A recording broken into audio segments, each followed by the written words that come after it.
हिंदी साहित्य का इतिहास, भक्तिकालीन साहित्य। दूसरा काल है भक्तिकालीन साहित्य। आदिकाल के बाद भक्तिकालीन साहित्य के रचनाकार, रचनाएं एवं अन्य पक्ष जानते हैं इस वीडियो में। तो चलते हैं पहला प्रश्न। भक्ति का सर्वप्रथम उल्लेख किस ग्रंथ में मिलता है? श्वेताश्वतर उपनिषद, 2 रामायण, 3 कौशितकी ब्राह्मण, 4 छंदोग्योपनिषद। तो पहला इसका उत्तर है श्वेतेश्वर उपनिषद। भक्ति का सर्वप्रथम उल्लेख मिलता है श्वेतेश्वर उपनिषद में। दूसरा प्रश्न, 2 ईस्वी सन में कितने वर्ष जोड़ने पर विक्रम संवत्सर बनता है? ईस्वी सन में कितने वर्ष जोड़ने पर? 1 60 वर्ष, 2 57 वर्ष, 3 64 वर्ष, 4 80 वर्ष। तो इसका सही उत्तर है 2 57 वर्ष जोड़ने पर ईस्वी और सन में अंतर पता चलता है। तीसरा प्रश्न, रामचंद्र शुक्ला ने भक्तिकाल के सीमांकन का निर्धारण कहाँ से कहाँ तक माना? रामचंद्र शुक्ला ने भक्तिकाल के सीमांकन का निर्धारण कहाँ से कहाँ तक किया था, ये माना था? तो इसका उत्तर है 1 1317 ई, 2 1375 से 17 ई, 3 1318 से 643 ई, 4 1400 से 1700 ई तक। तो इसका सही उत्तर है इसका सही उत्तर है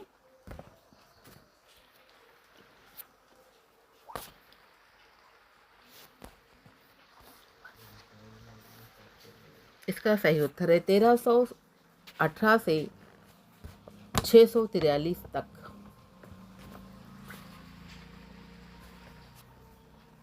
इसका सही उत्तर है 3 1318 से 643 तक माना है। चलते हैं अगले प्रश्न की ओर। सगुन भक्ति का मूल कहाँ माना जाता है?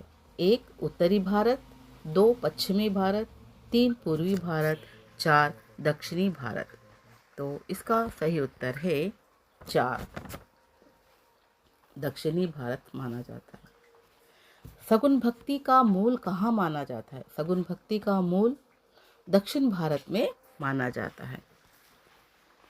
5 निर्गुण भक्ति का आदि स्रोत कदाचित कौन सा उपनिषद माना जाता है? निर्गुण भक्ति का आदि स्रोत कदाचित कौन सा उपनिषद माना जाता है? 1 छंदोपनिषद, 2 श्वेताश्वतर उपनिषद, 3 मांडूक्योपनिषद, 4 बृहदारण्यक उपनिषद। तो इसका सही उत्तर है 2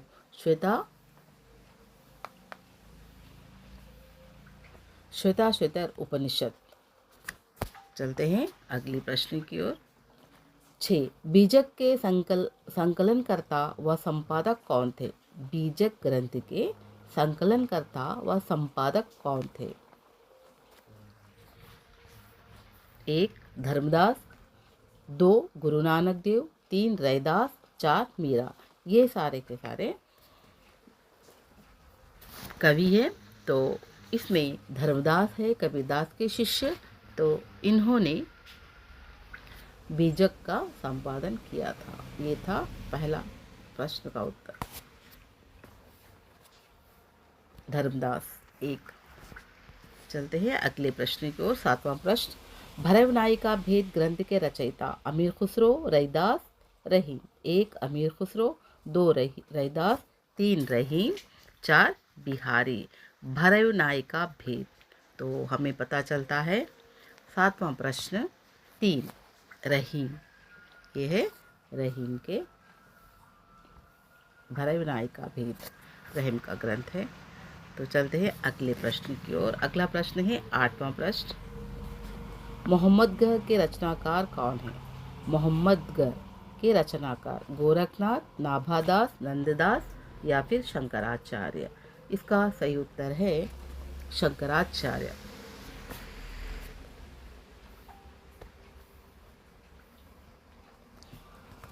शंकराचार्य जी इसका सही उत्तर है। निम्नलिखित ग्रंथों के रचनाओं का नाम बताइए। रचनाकार और ग्रंथ। तो सुंदर विलास, इस ग्रंथ के रचनाकार कौन है? सुंदर विलास। कबीरदास, मलुकदास, सुंदरदास, रैदास। इसमें से सही उत्तर है सुंदरदास।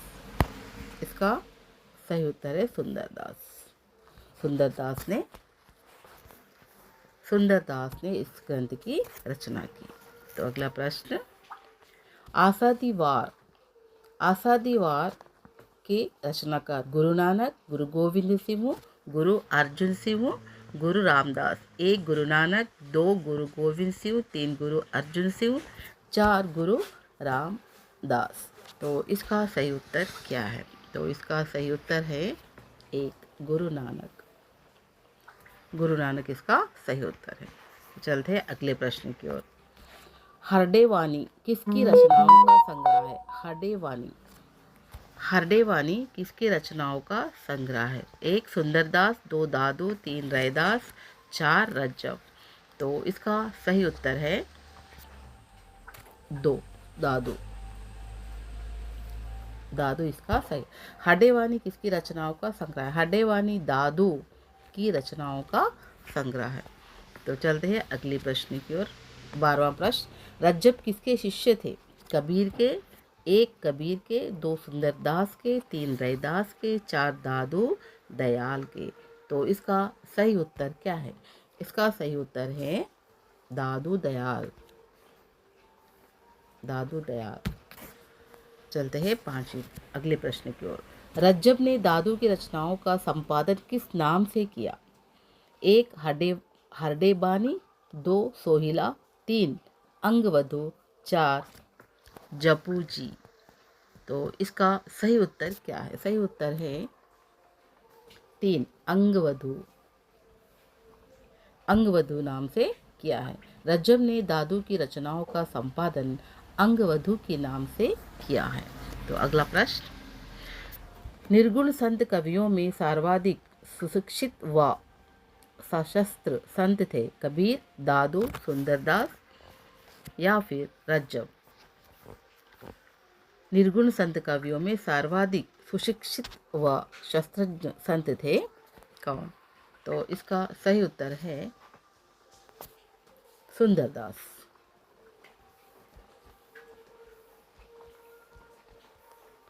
सुंदरदास का सही उत्तर है।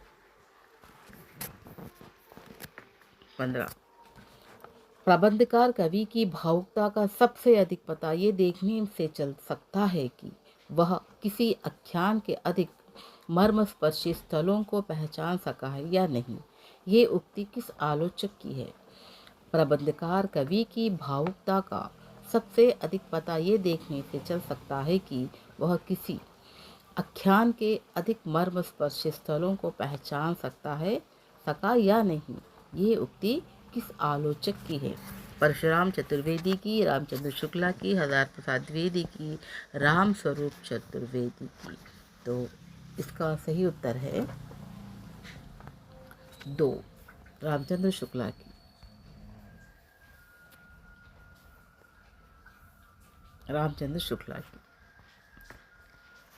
अगला प्रश्न, गोरख जगायो जोग भगति भगायो लोग। गोरख जगायो जोग भगति भगायो लोग पंक्ति किस कवि की है? तुलसीदास की है, गोरखनाथ की है, कबीरदास की है, नाभादास की। 1 तुलसीदास, 2 गोरखनाथ, 3 कबीरदास, 4 नाभादास। तो इसका सही उत्तर क्या है? इसका सही उत्तर है